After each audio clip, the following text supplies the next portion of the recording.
저 오늘 레위기 마무리하려고 합니다.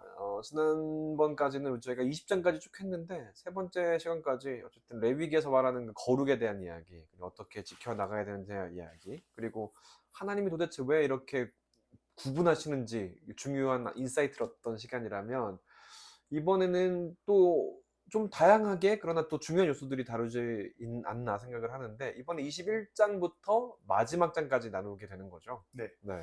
11장에서 20장까지의 말씀은 일상생활 속에서 그렇죠. 거룩을 이야기했다면 21장에서 27장에는 다양한 이야기들이 뭐 절기, 성전 이런 것들이 나오지만 네. 공동체에 집중하는 아. 이야기를 하는 것 같습니다. 공동체가 지켜야 할 규례, 공동체가 지켜야 할 거룩에 관한 이야기를 끝까지 마무리한다라고 보여집니다. 그러니까 얘기를 보면 항상 하나님의 관심은 개인에게도 있지만 그 개인을 이루고 있는 큰 어떤 하나의 큰 흐름, 질서, 공동체에 많이 집중하신다는 생각을 많이 하게 되는 것 같아요. 특히. 맞습니다. 네. 그러니까 보통 우리는 이 개인의 신앙과 공동체의 신앙을 좀 떨어뜨려 놓고 보는 맞아요. 경우가 있거든요. 네, 그러다 네. 보니까 뭐 이제 가나안 성도 같은 것도 등장하는 건데, 음. 근데 에베소서 말씀에 보면 그 모든 성도와 함께라는 음. 수식어를 자주 사용하시거든요. 네, 네, 그러니까 네. 그리스도 안에 털을 잡고 뿌리를 내려 자라가야 된다.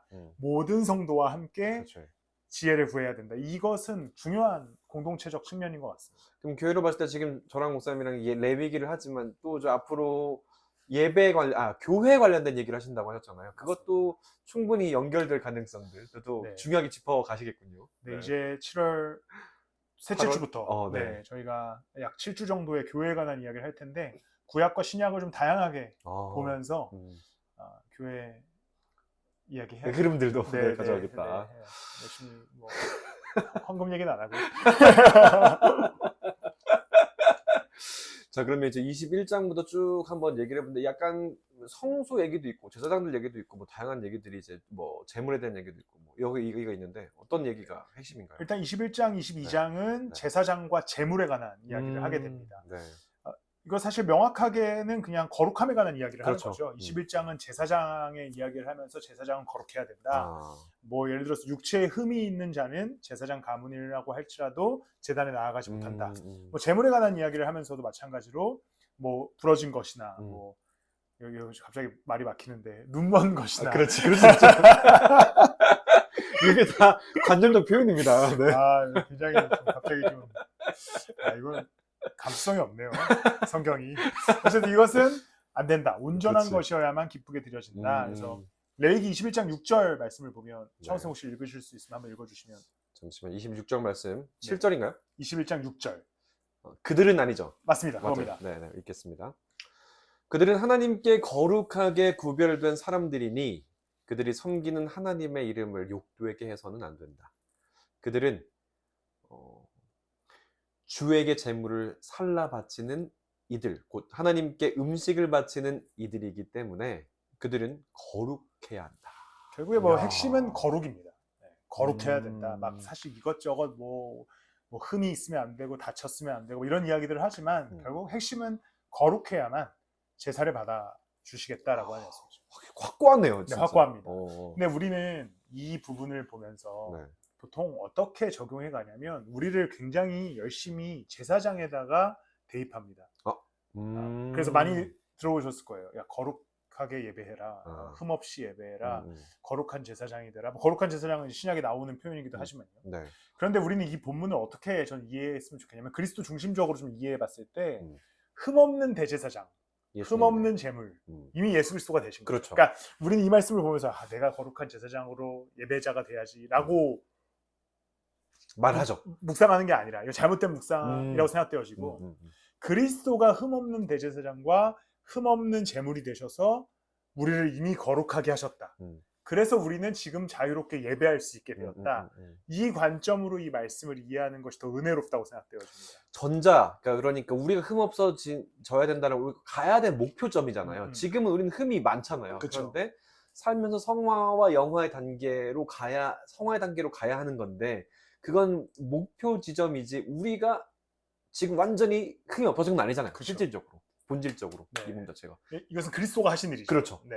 이렇게 이해하면 되는 네. 거군요. 근데 우리는 너무나 강요를 당하기 시작하는 거죠. 야, 거룩해라. 뭐 흠없이 일주일 동안 뭐 깨끗하게 살고 예배의 자리에 나와라. 그래서 뭐 옛날에는 이제 그 헌금할 때도 이렇게 네. 그 빳빳한 그렇죠.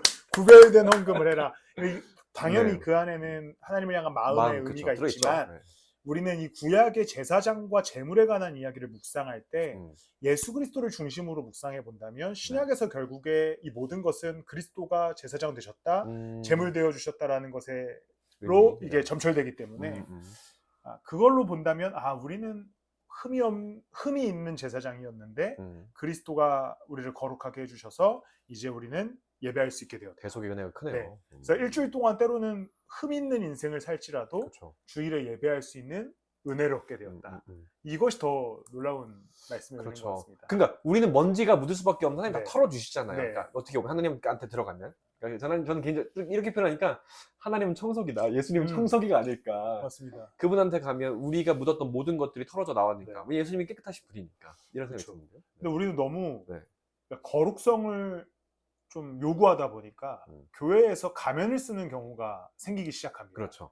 나는 일주일 동안 아름답게 살았고 예수 그리스도와 함께 동행했고 그래서 이 예배에 흠이 없는 자로 나왔어. 이런 가면을 쓰려고 하는 경향이 있죠. 실제로 그렇게 사시는 분들도 그렇죠. 계시겠지만 네네.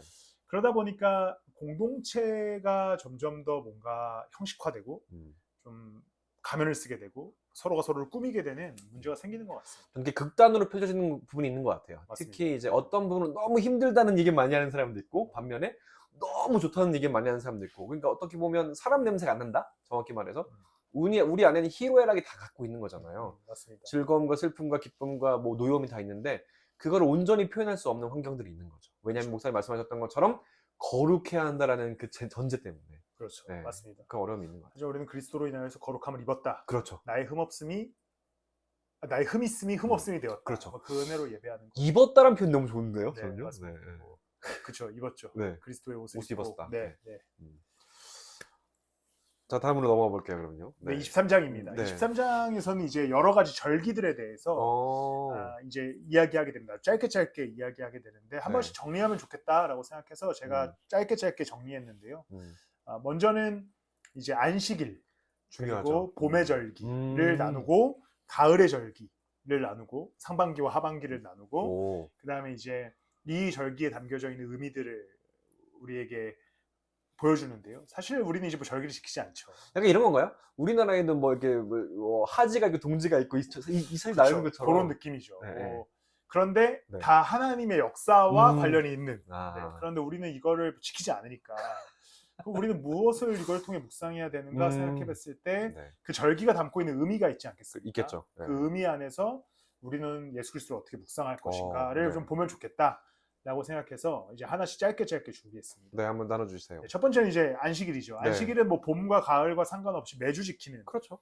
절기였고 어떤 일도 하지 않고 거룩한 모임으로 모이는 날이었습니다. 뭐 아무 노동도 하면 안 되고 현대 이스라엘 사람들도 뭐 이 안식일을 지키는 사람들은 뭐 자주 쓰는 예화인데 뭐 엘리베이터 버튼도 누르지 않는다 뭐 이런 얘기를 하는데 과한 거 네, 우리 입장에서는요. 네. 그런데 이걸 이스라엘 백성들 입장에서 봤을 때는 그들이 이 안식일이라고 하는 약속이 선포되기 전까지는 이집트의 노예로 살고 있었습니다.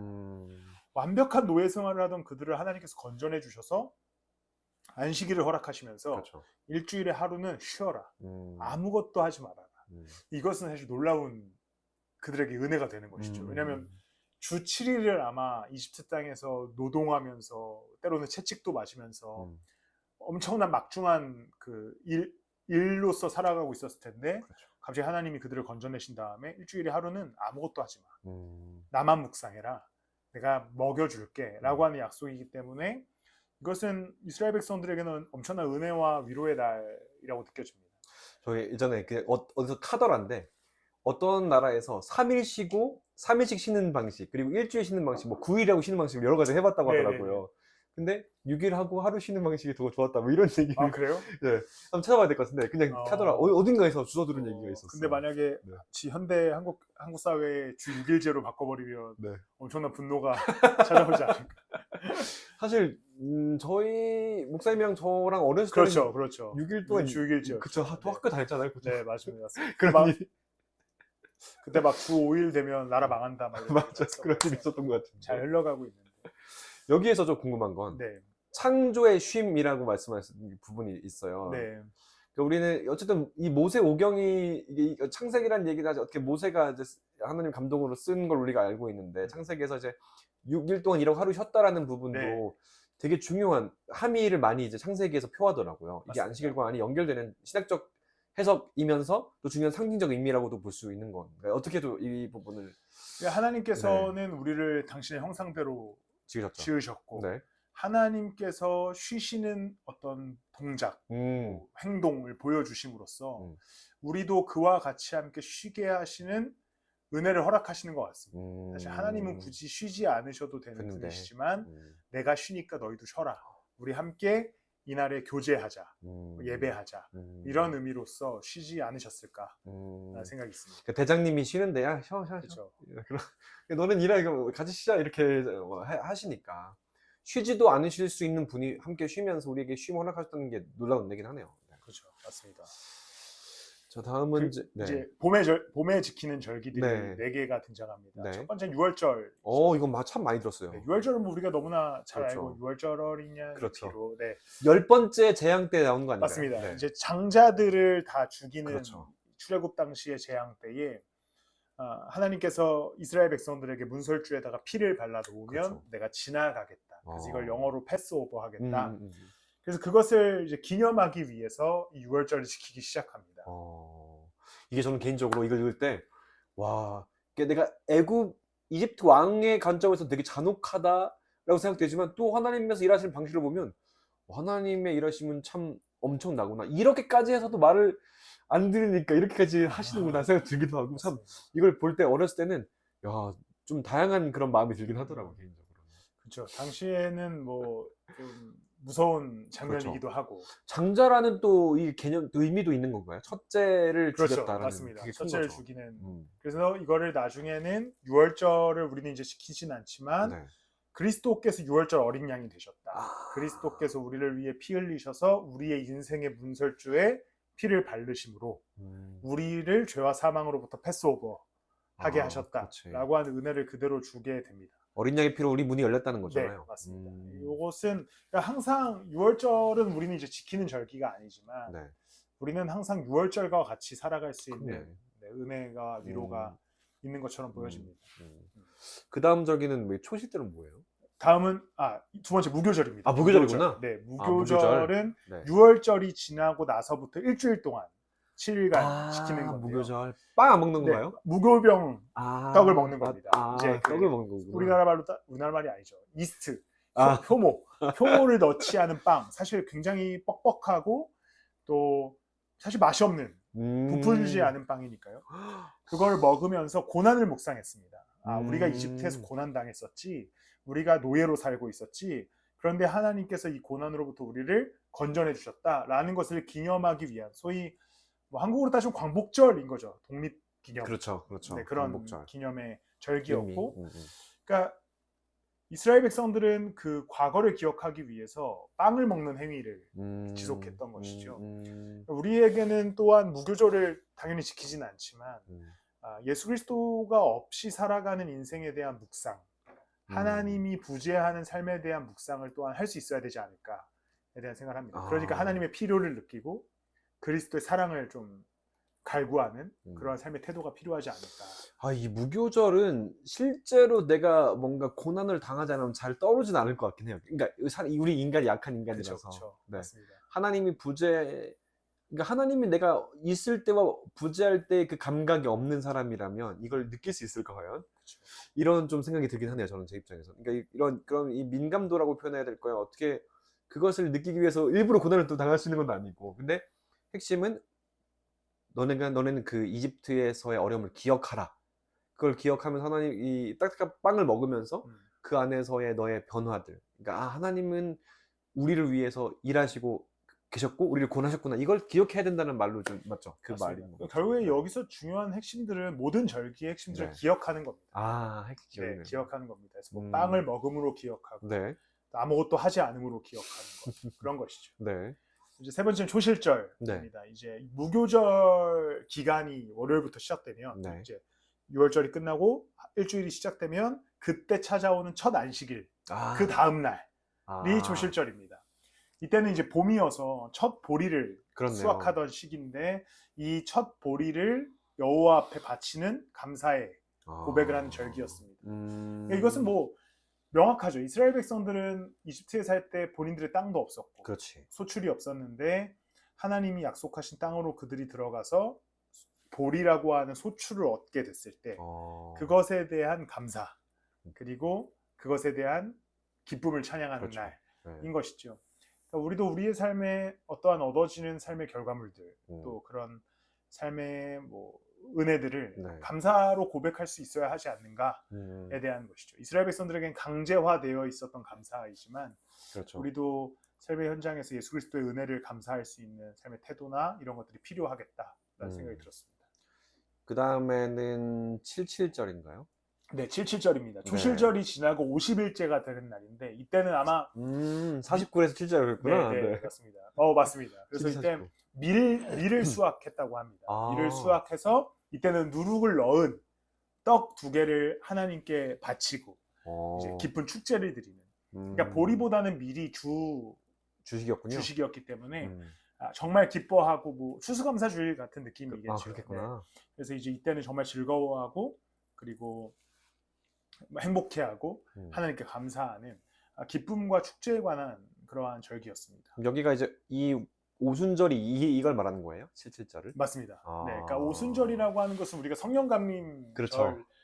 많이들 네. 얘기하는데 맞죠? 맞는데 그러니까 오순절에 성령님이 임하신 거지. 그렇지. 오순절이라고 하는 것이 성령님이 임하시는 날이 아니죠. 그러니까 우리가 그 교단 중에 이제 오순 있죠. 그러니까 예수님께서 만약에 예를 들어서 네. 광복절에 성령이 임하셨다. 좋다. 그럼 광복절 성령 강림주일 이런 겁니다. 성령 강림절. 그러니까 광복절에 성령님이 임하신 거다. 오순절에 성령님이 임하신 거다. 근데 생각해 보면 오순절은 기쁨과 축제의 날이죠. 절기였기 그쵸. 때문에 이제 예수 그리스도께서 부활 승천하시고 나서 그 제자들은 굉장히 큰 두려움과 그렇죠. 슬픔과 걱정. 네. 이제 어떻게 되지 우리도 그렇죠. 다 죽는 거 아닌가? 이런 고민들 가운데 있었는데 오순절 그 기쁨의 절기 때 성령이 임하십니다. 성령이 임하시자 그들은 힘을 얻고 성령의 능력으로 살아가게 하는 기쁨의 회복을 해주시기 위해 성령께서 의도적으로 오순절에 오신 것은 아닐까? 저의 상상입니다. 근데 재밌네요. 네네. 그러니까 기쁨, 그러니까 오순절 마가의 다락방 사건도 그때 일어난 거죠, 맞죠? 맞습니다. 네, 그게 오순절 성령강림. 네, 그렇죠. 그때 말씀하시는 건데. 네. 이렇게 이게 이제 봄의 네. 절기고, 네. 가을의 절기도 저는 이 가을의 절기 얘기하면서 나팔절은 처음 들어봤어요. 진짜요? 네, 이 표현 처음 들어봤던 것 같아요. 나팔절은 이제 정말 그 나팔입니다. 그 악기 나팔. 하루 종일 나팔을 불어가지고 성회를 소집합니다. 이때가 이제 유대력으로 따지면 마지막 달인 거죠.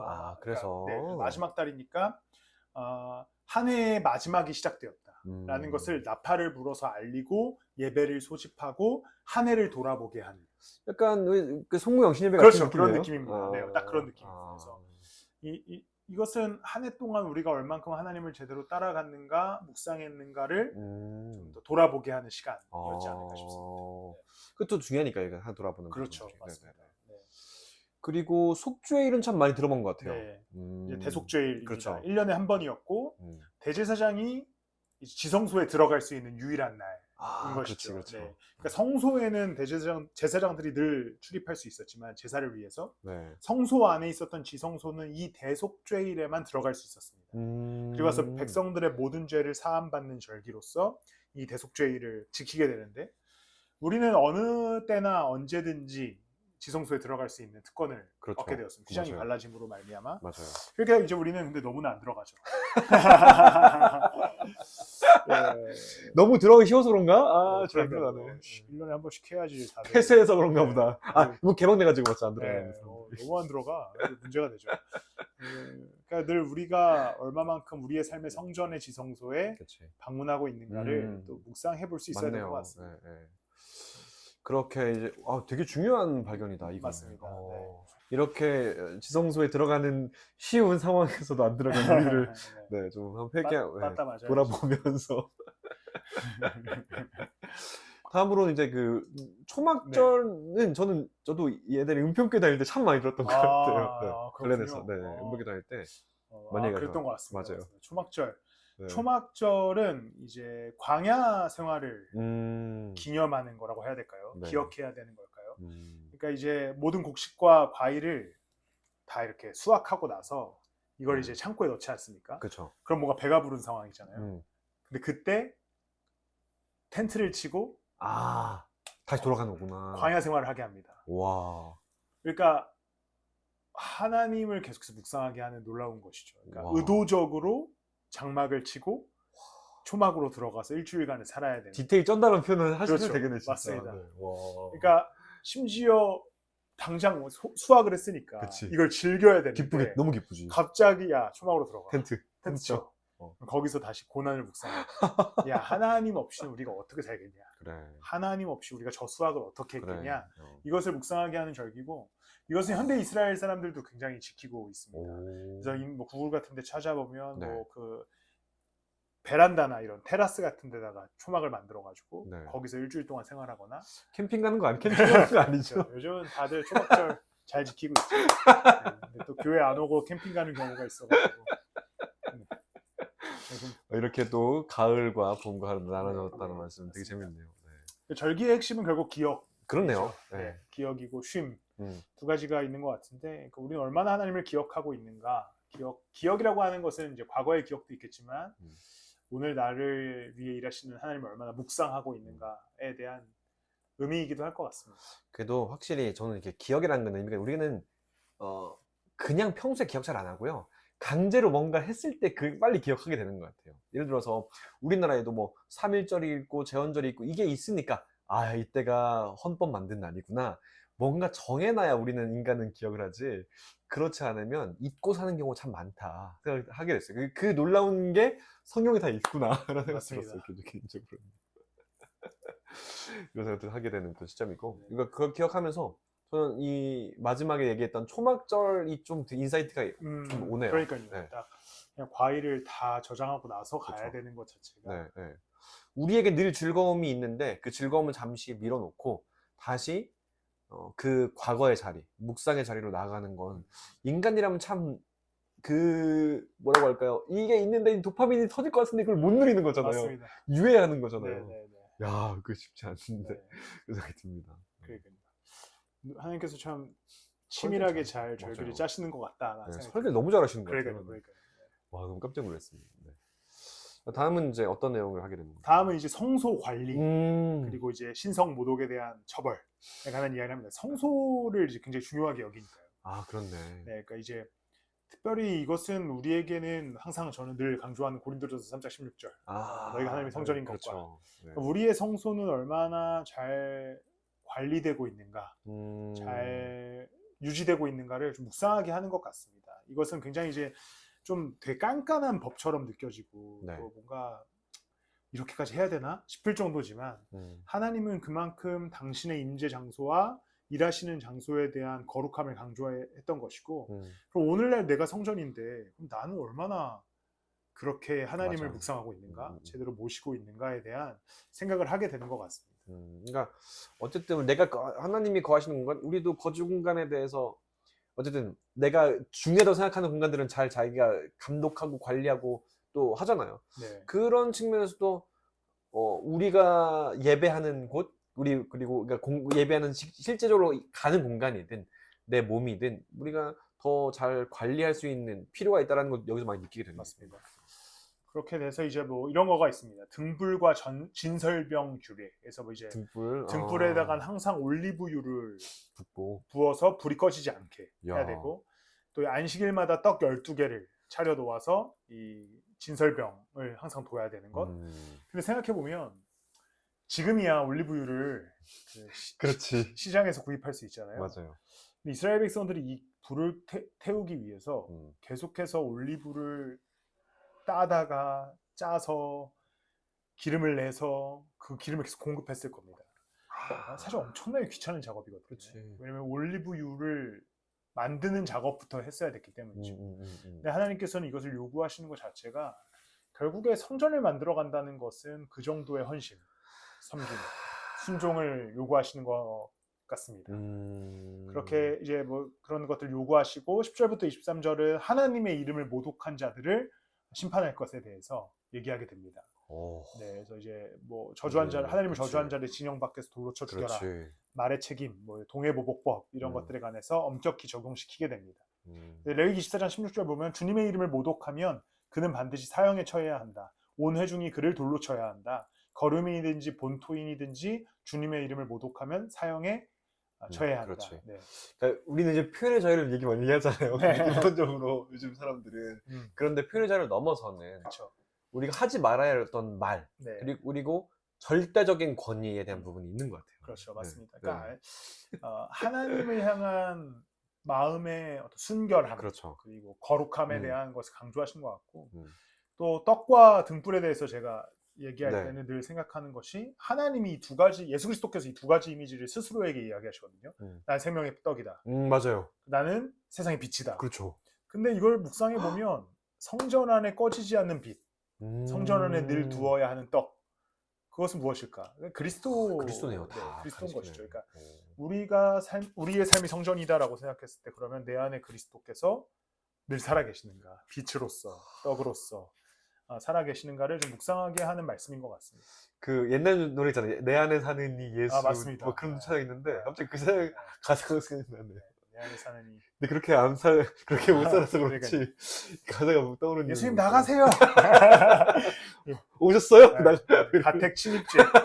그렇죠. 연금하지 않고 맞죠. 몰아내는 것 같아요.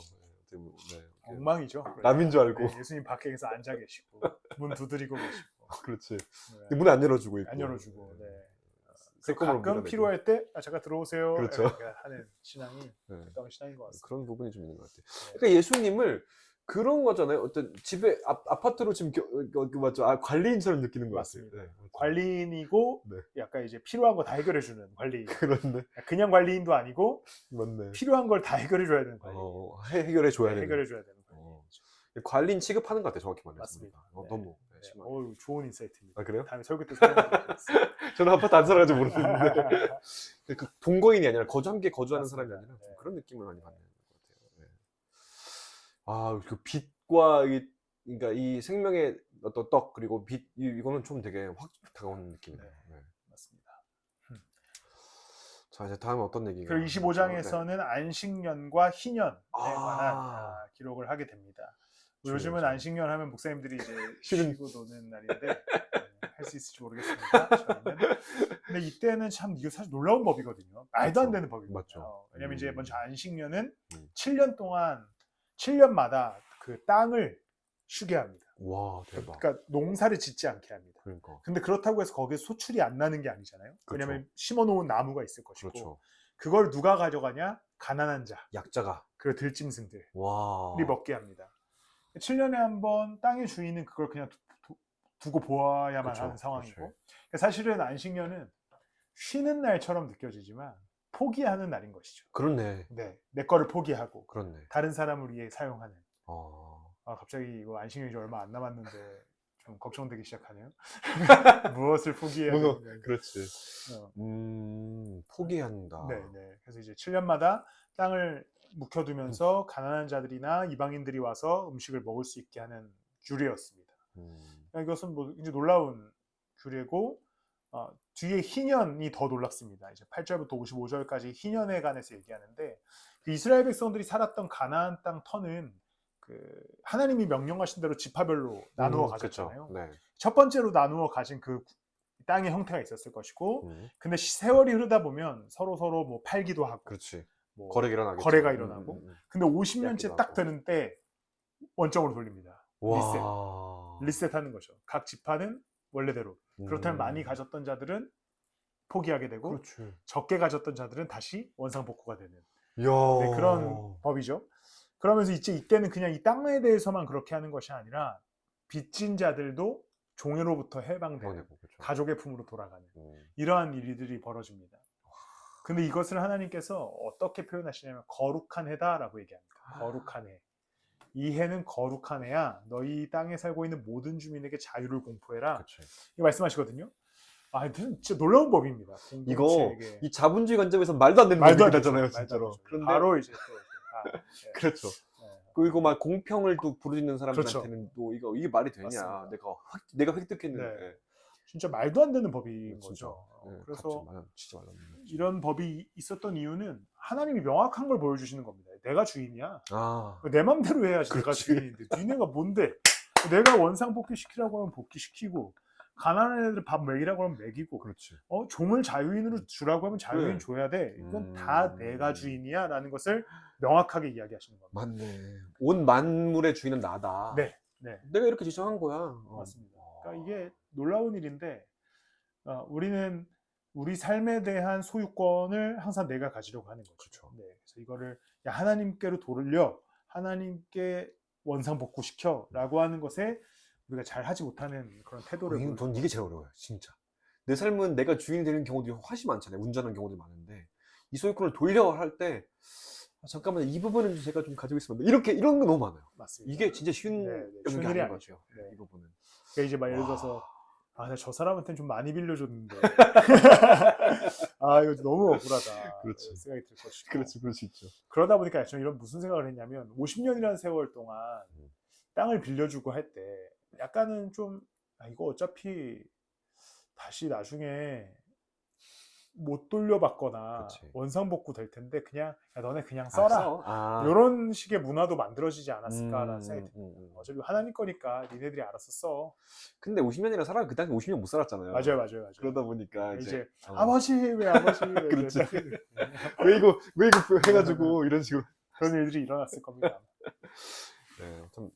근데 놀랍네. 50년 주기를 만들어서 네. 이렇게 리프레시 한다는. 네. 그리고 사실 이제 신명기 31장에서 나오는 법 중에 네. 신명기 14장에서 나오는 법 중에는 면제년이라고 해서 오. 빚에 관해서는 7년에 한 번씩 리셋합니다. 와. 네. 그러니까 진짜 현대 사회에서 있을 수 없는 법이죠. 진짜 말도 안 된다. 빚진 자에게는 7년에 한 번 채무 탕감. 와. 채권자에게는 7년에 한 번 그냥 돈 못 받고 돌려줘야 돼. 다시 당시는 이제 화폐 형태가 아니라 그렇지. 영토의 형태였기 때문에 네. 그렇게 되는 것이죠. 참 놀랍네요, 이 법들이. 네. 그러니까 하나님은 참 진짜 대단하신 하나님 대단하신 분이지만 이런 법은 진짜 상상하지 못하는 법이지 않습니까? 예전에 사회복지 관점에서 이걸 많이 다뤘던 것 같아요. 그렇죠. 하나님 많이 나누라고 했고 약한 자들이 이런 걸 가질 수 있는 우리가 가려고 하는 어떤 최소한 유토피아다 이런 느낌 있잖아요. 이렇게 많이 다뤘던 기억이 나네요. 신념과 이 안식영대는. 근데 참 필요한 것 같아요. 인간사는 우리의 것이 아닌 다 모든 게 사실 우리는 우리 것이 아니잖아요. 네. 하나님 다 주어진 것인데. 중요한 걸 계속 가르치시는 것 같습니다. 와, 놀랍다. 네. 놀랍네요, 진짜. 네. 자, 그렇게 이렇게 쭉 얘기를 하고 다음에는 이제 축복과 저주에 대한 얘기인가요? 네, 이제 이것은 사실 레위기의 전체적인 결론과 같은 말씀 구절입니다. 그러니까 뻔한 거죠. 여태까지 그쵸? 이런 법 있어. 순종하면 축복 있고 불순종하면 저주야.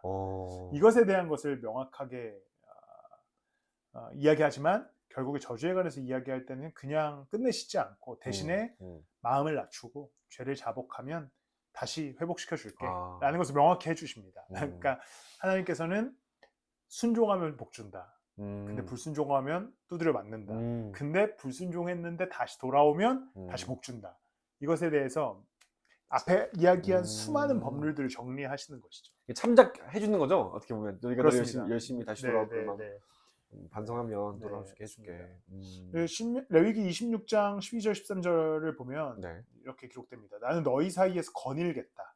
나는 너희의 하나님이 되고 너희는 나의 백성이 될 것이다. 나는 너희를 이집트 땅에서 이끌어내어 너희가 더 이상 이집트 사람의 종이 되지 않도록 한 주 너희의 하나님이다. 나는 너희가 맨 멍에에 가로막대기를 부러뜨려서 너희가 얼굴을 들고 떳떳하게 걸어 다니게 하겠다. 와, 멋있어. 네, 이 약속을 이제 순종의 축복 그렇죠. 그 이후에 붙여서 말씀하시거든요. 하나님은 그럼 우리에게 있는 축복이 무엇일까라고 했을 때 내가 너희와 함께 거닐겠다. 이 거닐겠다라는 표현이 좀 멋있는 것 같습니다. 저도 멋있어요. 네, 내가 너희와 함께 걷겠다. 내가 너희와 함께 영원히 함께 하겠다. 그러니까 나한테 순종해라. 이런 말씀하시는 것이죠. 저는 개인적으로 아직 안 보이다 보니까 혼자 걸었을 때 이게 그냥 못 걷죠. 흰 지팡이가 있거나 누군 팔꿈치를 잡고 걸을 수밖에 없잖아요. 그때 그 하나님이 너와 함께 이 이야기가 주는 그 감격함이 있어요. 내가 어딜 갈 때 너와 함께 걷겠고 너를 붙들어 줄 거고 빠져도 올라오게 할 거고 이런 마인드가 좀 있어가지고 맞습니다. 함께 걷는다라는 표현이 되게 네. 이게 저희는 감성적인 표현이면서도 믿음의 표현이기도 하고 정체성의 회복이라는 느낌도 많이 듭니다. 그러니까 여기서 나왔던 거는 종살이 하던 히브리인들이잖아요. 어떻게 보면 당시에 원래는 근데 종살이 하던 히브리 민족이 이제는 하나님의 백성으로 딱 완벽하게 서는 그런 느낌도 맞습니다. 있거든요. 그런 느낌이 네, 네. 확실히 있는 것 같습니다. 네. 이게 참 하나님께서는 이 좀 동행의 이야기를 늘 하시는 것 같습니다. 그게 너무 좋아요. 그러니까 왜냐면 다른 신들을 좀 생각해 보면 동행하지 않거든요. 위에 있거나 네, 뭔가 네. 뭐 일방적으로 제사를 받거나 그렇지. 뭐 우리가 한국 종교들도 대부분 그렇고요. 네네. 근데 하나님은 그런 얘기를 절대 안 하십니다. 맞아요. 함께 있다. 근데 심지어 예수 그리스도께서 이 땅 가운데 오실 때 오셨어요. 네. 임마누엘. 네, 너희와 함께한다. 그냥 예수 그리스도 자체가 너희와 함께한다라는 이름을 갖고 그쵸. 오시죠. 네. 이것은 사실 타 종교에 없는 너무나 놀랍고 위대한 그렇죠. 하나님의 속성인데 왜 안 믿는지 모르겠어요. 함께한다. 네. 이 함께한다라가 주는 진짜 큰 의미가 있잖아요. 약간 감정적이든 실질적인 여러 맞습니다. 가지 측면에 있어서 근데 사실 이게 또 생각해보면 부담스러운 것도 있습니다. 어디를 가든지 함께. 맞아. 야, 그럼 죄 지을 때도 함께 계시겠네. 그렇지. 이런 의미도 좀 있으니까 어쩌면 그렇죠. 사람들이 오히려 그래서 할 수도 세상 있죠. 종교를 좀 더 즐거워할 수도 있어요. 그럴 수도 있겠네. 네네. 항상 몰카를 되게 찍힌다고 생각하는 네네. 거잖아요. 맞죠? 그러나 이제 동행의 축복은 결국에 영원한 나라를 그렇죠. 가기까지 함께 하시는 은혜가 있기 때문에 저는 굉장히 필요한 거라고 생각합니다. 아니 그리고 하나님 계속 지켜보셔야지 죄를 짓다가 멈추죠. 다르게 맞습니다. 표현하면. 맞습니다. 네. 네. 그런 부분이 있는 것 같아서 네. 은혜되는 표현이라고 생각하고요.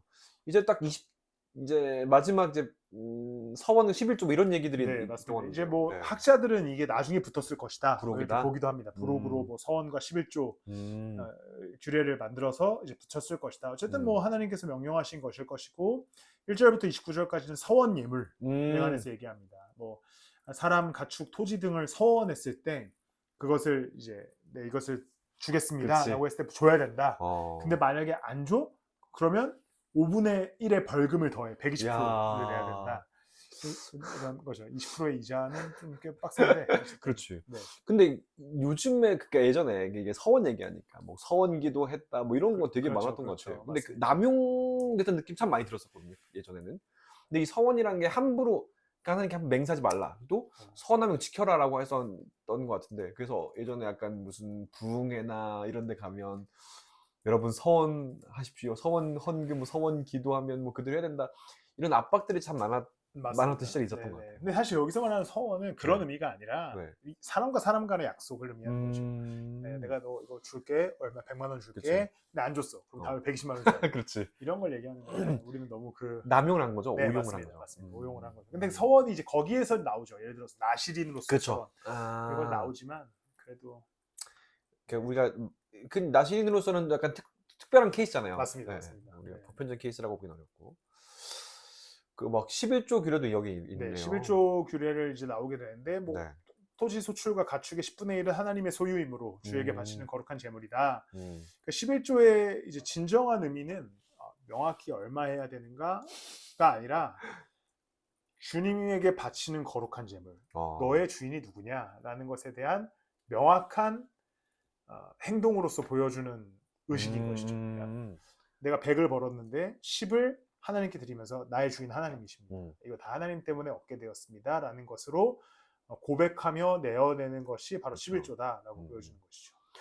그러니까 지금은 잘 모르겠는데 뭐 옛날 한 20년, 30년 전 특히 이제 20세기 후반에는 이 11조 설교가 교회에 진짜 많았던 것 같아요. 다른 교회 팽창하던 시절에서 그런 건지 맞습니다. 모르겠는데. 네. 이제 어쨌든 교회가 커가면서 물질이 좀 필요했고 네. 그런 많이 의미에서 지었고. 11조가 큰 어떤 재정에 좀 중요한 역할을 했었으니까. 중요한 역할을 하니까 그랬던 것 같습니다. 근데 사실 저는 11조라고 하는 것은 하나님 나라를 이루어가는데 중요하죠. 라고 생각하는데 네. 의미가 더 중요하다고 생각합니다. 하나님이 주인이신가? 하나님의 뜻대로 살아가고 있는가? 그 안에서 하나님께 어떠한 헌신을 하는가가 중요하지. 우리는 11조만 많이 하면 그냥 100% 헌신하는 사람이 됩니다. 근데 저는 이게 한국 기독교를 망쳤다고 생각하거든요. 그러니까 예를 들어 뭐 교회 직분을 얻을 때 그치. 보통 어떤 교회들은 이제 11조를 중요하게 여깁니다. 11조 하는 사람 중에 직분을 줍니다. 근데 그거 되게 좋은 태도죠. 왜냐하면 11조를 한다는 건 헌신한다는 거니까. 그렇지. 근데 대부분 어떤 분들은 사실 삶의 태도가 하나님을 주인으로 섬기지 않아요. 막 엉망으로 삽니다. 근데 11조는 열심히 해요. 그러면 그런 사람들에게 직분이 주어지고, 그치. 근데 그런 사람들이 결국에 교회에서 하나님이 주인이 아니었기 때문에 잘못된 선택과 행동을 그렇죠. 하고, 그런 것들이 지속적으로 반복되어서, 근데 그거의 문제점은 교회가 11조를 이야기할 때 11조가 너무 중요해 라고 얘기했지, 11조가 갖고 있는 참 의미, 하나님이 우리의 주인이시다. 우리의 삶이 하나님 거다. 그래서 우리가 하는 거다라는 것을 가르치지 않았기 때문에 저는 그런 문제가 생겼다고 생각합니다. 제 표현을 하면 11조를 했을 때 너의 혜택이 뭔지를 얘기했지. 맞아요, 맞아요. 네. 교회에서 말하는 진짜 11조가 가졌던 참 의미는 없었다. 네, 그게 없었습니다. 그러니까 다음 세대들은 11조에 대한 반감이 생겼고, 현 세대들은 11조를 했지만 복도 받지 못하는 큰 열매라고 표현. 네, 문제가 생겼다. 결국 11조는 사실 복 받기 위해서 한 게 아니라 복 받은 사람이 하는 거거든요. 그 표현이 맞네. 네, 하나님의 은혜를 입은 사람들이 하는 거기 때문에 명확한 의미 전달이 필요했다. 전제가 잘못됐고, 네, 전제가 잘못됐으니 그거를 또 받아들이기 너네가 어떤 이득이 있어라는 어떤 가치로 갖고 이런 의미가 되네요. 오늘 이제 레위기를 한번 쭉 다 훑었는데, 저는 이제 레위기 4번을 하면 저의 감상을 얘기하면, 이 레위기는 진짜 무서운 책이었거든요. 왜냐면 읽기가 상당히 쉽지 않은 책이에요. 그렇죠. 텍스트 중에서. 네, 이렇게 해서 죽이니까.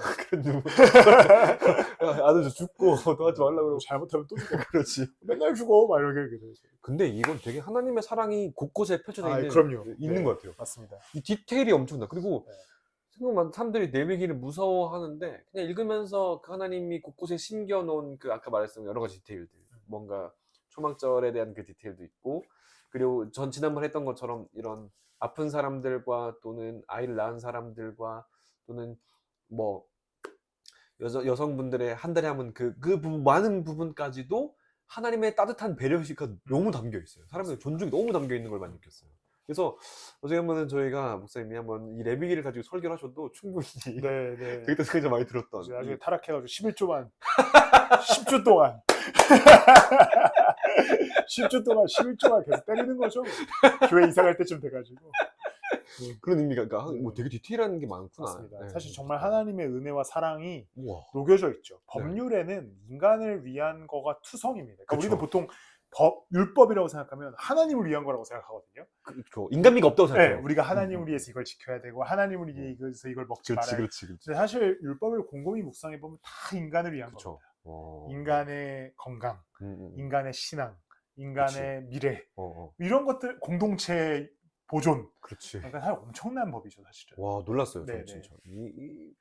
특히 오늘도 그랬지만 전 지난주에 그 11장부터 18, 그 20장까지 그 느낌들이, 하나님은 모두를 보호하기 위해서 어쩔 수 없는 선택을, 공동체를 위한 선택을 하시는구나가 저는 되게 놀라웠어요. 이게 사실 막 갑자기 하나님을 저주한 사람을 때려 죽여.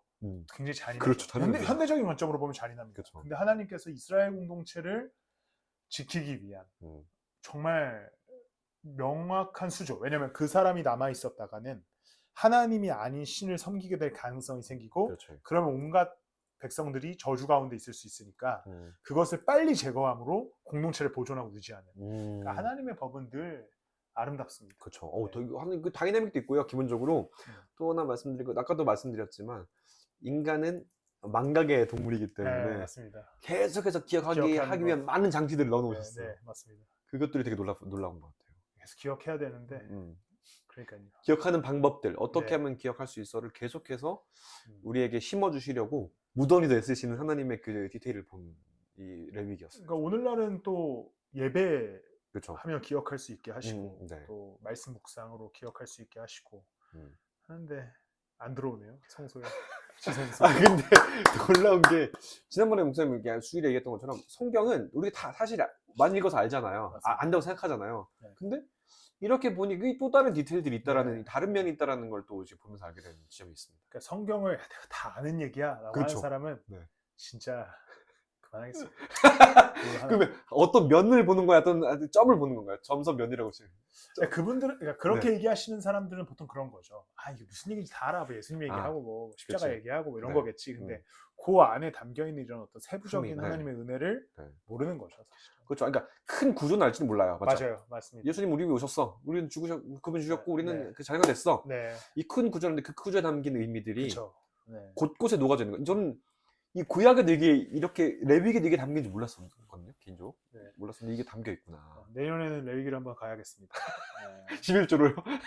11조 100번 설교. 그리고 그럼 교회 떠나십시오. 저를 버리십시오. 저는 또 이렇게 목사님이랑 레위기 나누고 목사님 혹시 뭐 이걸 준비하면서 또 하시면서 느꼈던 점이나 이런 게 있으면 나눠주세요. 네. 저는 뭐 늘 구약을 볼 때에도 네. 결과적으로 예수 그리스도 중심으로 말씀을 보려고 노력하는 사람이기 때문에 음.